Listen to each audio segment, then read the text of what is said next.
মুসলিম শরীফের হাদিসের ভিতরে এসেছে, গভীর রাত্রে, রাতের তৃতীয় অংশে আল্লাহ রাব্বুল আলামিন প্রথম আকাশে আসেন আর দেখে বলেন, পৃথিবীতে আছো নাকি কেউ গুনাহ করে জীবন বরবাদ করে দিয়েছো, আমার কাছে মাপ চাও।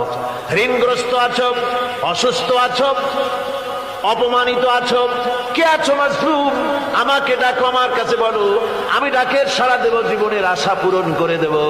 ওই সময় যেই সমস্ত লোকেরা কাঁদে তাহাজ্জুদের নামাজ পড়ে, আল্লাহ জিজ্ঞেস করেন ফেরেশতারা, অমুক অমুক দেশে অমুক অমুক বান্দারা কাঁদে কেন? ফেরেশতারা বলে, রব্বুল আলামিন তুমি তো ভালো করে জানো। আল্লাহ বলেন, জানি, তবুও তোমাদের মুখে শুনতে চাই। তারা বলে, রব্বুল আলামিন তোমার এই বান্দা গুনাহ করেছে, গুনার জন্য মাপ চায়, জাহান্নাম থেকে বাঁচতে চায়। আল্লাহ পাক বলেন, ফেরেশতারা আমার এই বান্দারা আমারে দেখেছে নাকি? বলে দেখে নাই। বলে আমার দোজখ দেখেছে নাকি? বলে না, তাও দেখে নাই। আমার বেহেশত দেখেছে নাকি? বলে না, তাও দেখে